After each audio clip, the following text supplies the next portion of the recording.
Greetings everybody, Redbeard here for the October 5th, 2016 edition of the Midweek Update.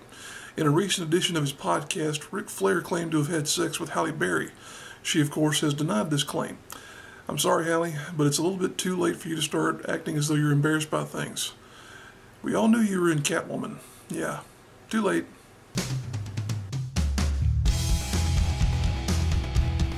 Number 5 story of the week is that there's been an announcement made by a promoter in North Carolina that he has started to form something of an alliance among indie promotions in North Carolina. This is a sort of a surprising thing to come about because you don't really hear this happening very frequently, but it is something we're definitely going to pay attention to coming up here in the future. This was an announcement made by Julian Strauss, who is the promoter and owner of the Revolution Wrestling Authority. Kind of a mouthful in terms of the name of a promotion to get out there, but he runs that promotion and he's been working with a number of other groups in terms of coming together this sort of coalition type force that's going to be doing some interpromotional things. They're going to be doing some cool stuff, at least from the way it was described in the announcement anyway, in terms of having champions that defend titles across these various promotions. So you've got something that's unique to, I'll say, indie wrestling as a whole right now, in that you've got these opportunities for a champion from one promotion to come to another group and sort of share talent and expose different parts of the scene in North Carolina to the guys that are out there. This, of course, is a thing that's going to be, politically speaking, in the realm of indie wrestling, a hot button ticket because of the fact that you've got some people who will buy into it, some people who will say, well, this is just you pressing your own gimmick, so to speak. But, we're going to give it a shot here. We're going to see how it goes. At this point in time, there are, looks like, 5 groups involved. And we have, of course, Revolution Wrestling Authority being sort of the point promotion involved in all this.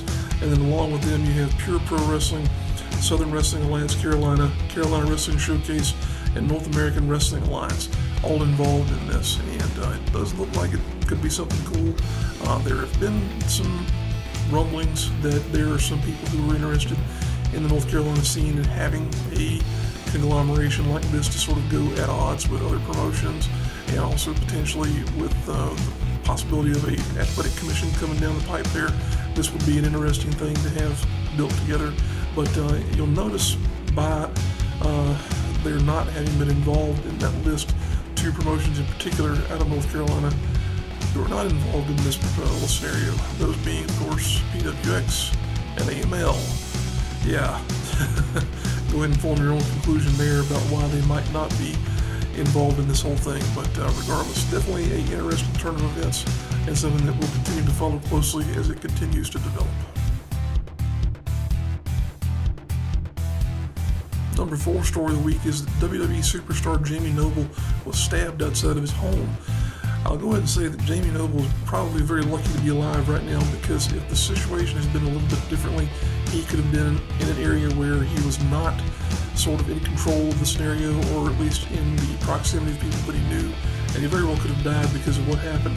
The story goes that over the weekend, Jamie was returning home.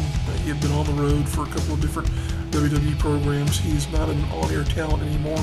He's functioning in the backstage capacity of a producer at this point in time.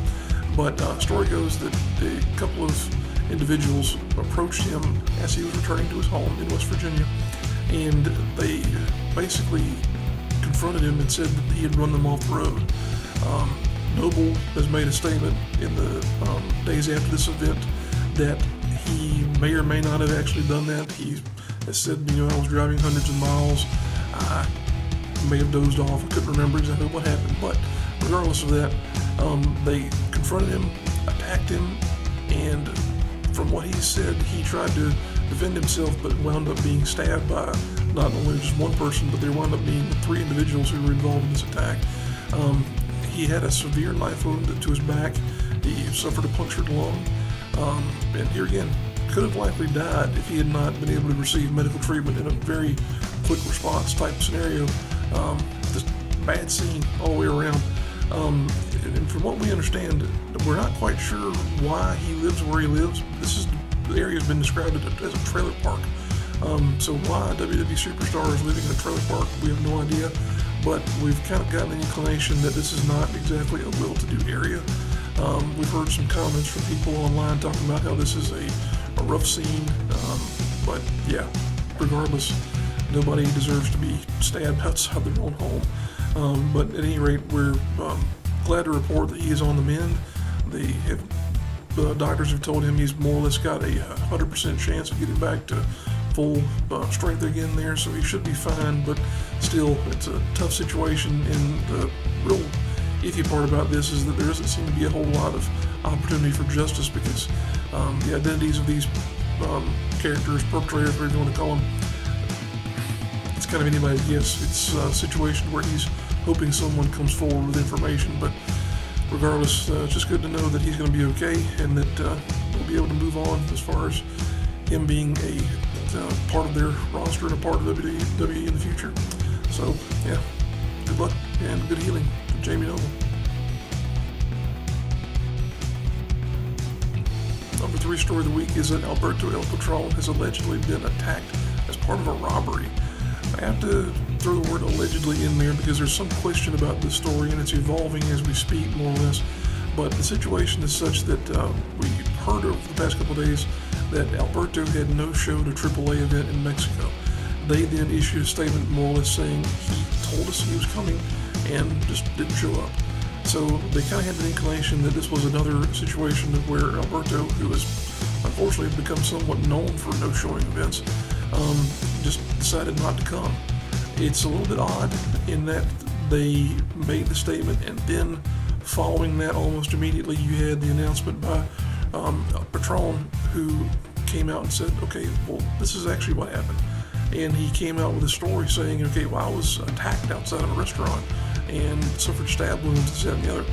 He has produced some pictures that he's posted to his Instagram account. This took place somewhere in Texas, but he's produced pictures allegedly showing some stab wounds and knife wounds that look kind of like defensive wounds. But there's been some questions raised as to whether or not these are actually him, and to whether or not this actually even took place, because there's been some effort to try and get the police reports and get any type of evidence of something happening there, but it's not really been clear as to whether or not there is any real evidence of a crime having taken place.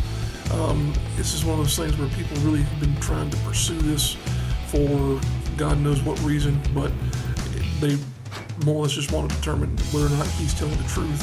And at this point, it's kind of 50-50, because until I think he shows up somewhere and is bandaged up and shows visible signs of injury, people are going to question whether or not this was a legitimate situation, or if this was something that he came up with to sort of save face in the in trying to not get a reputation for just no showing these events left and right. Because there's at least 2 situations I can think of in the past where he's no-showed promoters. But the fact that he did this to AAA is particularly significant, because, of course, AAA in the realm of international promotions is a pretty big deal. So we'll have to continue to see where this goes. But at this point in time, people are questioning the whole situation and whether or not this is a legitimate claim by Del Rio. If it's possible for him to get any type of trouble for claiming to have been a victim of a crime and then it not actually happen. I'm not sure where that would leave him potentially, but there's a whole bunch of things that can happen now. It does seem, at least for the time being, that Patron is nursing some wounds, and we'll just have to see if and when he shows up somewhere else next.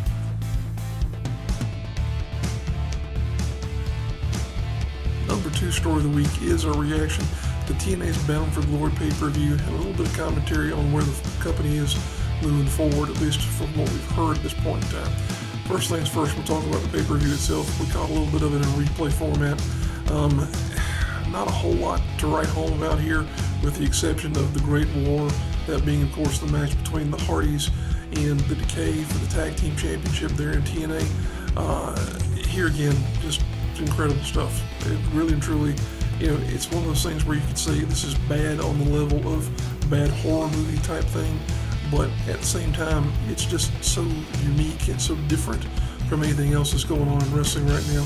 It's so overproduced that it's great. There's nothing else you can say about it other than that. Tremendous production all the way around there. The thing that I thought was funny about it is that if you watch that whole scenario, the area where the Hardys are, they start off at Universal Studios at the Impact Zone. in Florida, which is part of basically downtown Orlando. And then they move over to an area that's called the Orlando Eye, which is a big Ferris wheel, more or less. And there's about 4 miles difference between one and the other, but then they're there sort of within 30 seconds of one another. So it's pretty funny from that situation. But overall, not a terrible show, not a great show either. A couple of production issues that I think were in some way attributed to potential weather in the area, but you had some things going on that just kind of led to the show not being as smooth as it could have been. But overall, it was a pay-per-view. Other than the tag championship there, I think you had, let's see if I can remember correctly, you did have Aaron Rex win the first edition of the Impact Grand Championship. This was a match that had to be modified a little bit because of the fact that Drew Galloway is injured right now. So you had Eddie Edwards subbing in there for Drew Galloway. And then in the other couple of matches that were worthy of note, you had DJ Zema Ion, or just DJ Z as he's calling himself now, defeat Trevor Lee to retain the X Division Championship, and Gail Kim defeated Maria to win the Knockouts Championship. Gail Kim, of course, one of the recent inductees into the TNA Hall of Fame. You have to question how long that TNA or that Hall of Fame is going to continue to exist, of course. Other than that, like we mentioned, not a whole lot that's spectacular or really worthy of note in terms of writing home about. So we will mention in closing out this particular story that there has been a lot going on with the overall outlook as to where the company will be in the next couple of months, weeks, days, whatever else. Been a lot of rumors as to the potential sale of TNA. The situation that's been reported online, we don't know if it's true. It's been one of these things where people have kind of claimed this is what's happening, but we don't know for sure again. The story goes that WWE has potentially bought the tape library of TNA, and that Billy Corgan has taken ownership of the company itself. That would seem to be a best case scenario. I don't think it's very likely, unfortunately, but I would say that if there's at all possible a best case scenario, that would be it. Because while the tape library is tremendously valuable, the promotion itself will be what can be sustained and salvaged from this point going forward. The tape library would be very valuable to McMahon, of course, because of the fact that they could add that to the existing material they already have on the WWE Network and continue to grow that catalog there, because we've got, of course, a lot of guys who are in WWE now who are a big part of the TNA history, and of course we're talking about AJ Styles when we talk about that, because you more or less have his entire evolution from when he came from the Indies and then became the phenom that he is now. That whole span of time is essentially collected there in TNA. So it would be great to have that material wind up somewhere that people could access it. But here again, we're waiting to see if this is actually true. I don't think it will be, but here again, this is wrestling, this is TNA, anything's possible, but we'll wait and see what happens over the course of the next few days and weeks, because TNA is still taping TV. They've got TV contracts that are good throughout the end of the year. So here again, we just have to wait and see what's going on. But it's definitely an interesting scenario, and we hope and pray that there will still be something along the lines of a TNA or Impact Wrestling here in the future.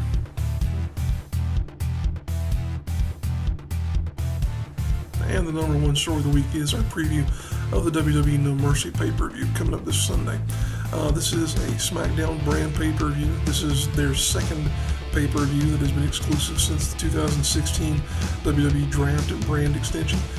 This is going to be an interesting show for a number of reasons. There's a couple of matches on here that I'm looking forward to, for one, but there's the potential for this to be I'd say kind of a sleeper pay-per-view in the quality thereof, and where it gets looked at overall in the total scope of promotions, or excuse me, in the total scope of shows that they've promoted this year, as far as pay-per-views are concerned anyway. The headlining match, of course, is a triple threat between AJ Styles and John Cena and Dean Ambrose for the WWE World Championship.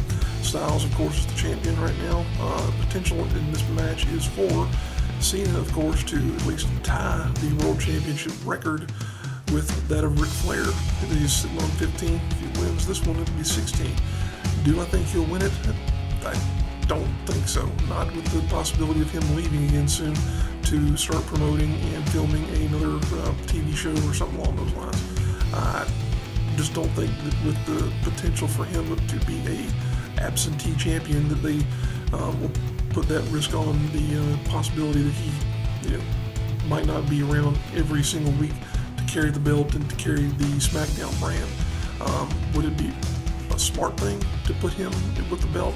Sure, but at the same time, I think they're doing just fine with AJ Styles as the champion there as well. So we'll have to see where that goes. That's the one big match there. The other big one that a lot of people are talking about is the possibility of Dolph Ziggler having his last match this weekend with WWE, because there's been some talk about him not wanting to continue wrestling with WWE, that he could be unhappy with the way his character has been taken. But we'll have to see what happens, because he's in a match with a scenario that his career is on the line. He will be facing off against The Miz, who is the Intercontinental Champion. You have a situation where if Ziggler wins, he of course becomes the Intercontinental Champion and continues his career with WWE. If he loses, he's more or less out, and we'll have a possible scenario where Ziggler is no longer with the company and Miz will continue his reign as Intercontinental Champion. I will say that there's been a lot of good things to come out of Miz here recently. He's done some tremendous work in terms of elevating, I'll say, the championship to a point to where people are interested in it. People are, more interested in him as a character, I think, than because of his wrestling ability. He's still, in my opinion, he's not a bad wrestler. He's just still kind of middle of the road in terms of what he's capable of doing. I still would not want to be someone who's waiting to be, for him to catch you if you were doing a dive or whatnot, because he's still not particularly good at, getting his arms up and saying, okay, here, I'm ready for you. But yeah, be that as it may, that's the other big match of major interest there. You've also got the tag team titles, which will be on the line there, as Slater and Rhino will be defending against the Usos. Becky Lynch will be defending the SmackDown Women's title against Alexa Bliss, who, if she comes to the ring dressed as Harley Quinn, I will lose my mind over that. Yeah, you know why. Randy Orton will also be challenging Bray Wyatt in what might be a potential blow-off to their feud. This has been a feud that's kind of been going in circles. It's hard to say where they're going with it, because Bray Wyatt is to a point where if he doesn't get something going, the momentum train with him is just totally upside down in the water. I don't know how else to put it other than to say that. It's just plain, they just plain missed the boat with him, period. But that's another match that's going to be coming up there. And then the final two that we are aware of are Nikki Bella versus Carmella, and the re-debut of Kurt Hawkins, who will be taking on Kane. Yeah, that's a match where you kind of say, okay, all right, well, who do we have to work with here? Let's just throw Kane out there.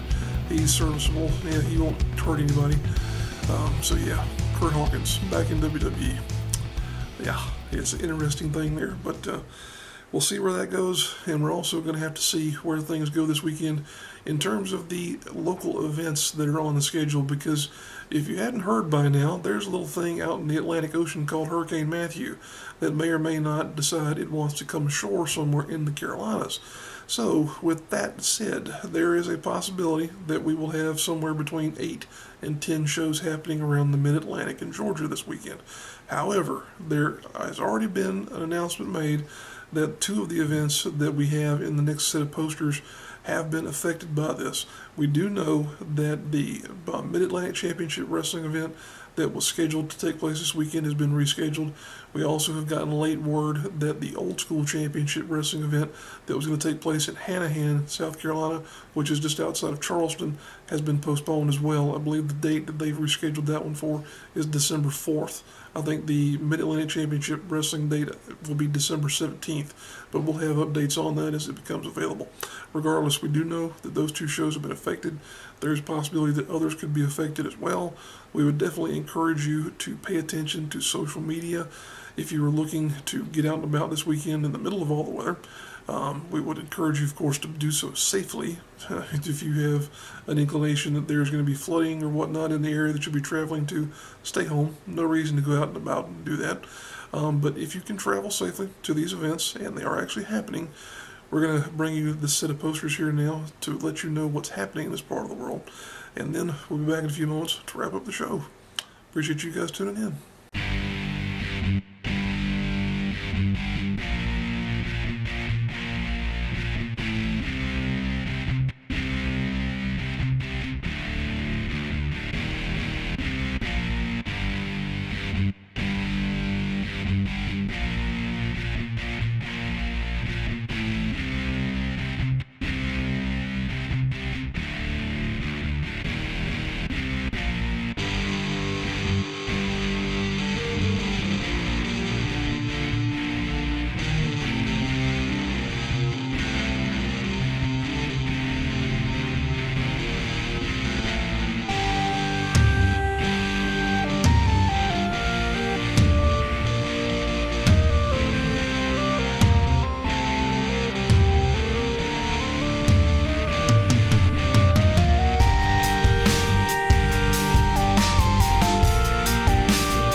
There you have it, our coverage of the events that are going to be coming your way this weekend. As we said, please be safe if you're getting out and about this weekend with this weather in the area, and do please make sure that the event is actually happening before you leave the house. No point in going out and getting stuck. That said, if you are a wrestler or promoter or in some way involved with a wrestling promotion and you didn't see your poster in that part of the show, it's because we didn't know about it. We do our best to peruse social media to keep ourselves abreast of what's happening in this part of the world, but we do miss things. That said, if you would send in your information to us via YouTube, Facebook, Twitter, email, any of the traditional methods that are out there, we've got them. Go ahead and send us your information. Be glad to get it not only here on the midweek update, but also on the Rasslin with Redbeard Facebook page, which you can find a link to in the description down below of this video. We will be more than happy to put your stuff out there because it's a big part of what we do here on Rasslin with Redbeard, promoting the local talent and shows in this part of the world. We do appreciate you guys tuning in. Appreciate all the feedback we've gotten recently on the stuff that we've been uploading as of late. We do also appreciate the fact that a lot of you are subscribing to the channel. We're up close to 400 subscribers, and that's a big deal. To continue to grow this channel and continue to work with it, and I think it's starting to really somewhat pay off for the fact that we're getting some attention and some people are starting to really say, hey, good work there. So we appreciate you guys tuning in, appreciate your subscriptions, and also want to encourage you to like, share, subscribe, and tune in next week because there's going to be another one of these things. If it is me sitting on a couch somewhere with a cell phone, you never know. But there will be a midweek update every week from now on, hopefully, unless I'm sick or the internet burns down or something else bad happens. But yeah, appreciate you guys tuning in. See you next week.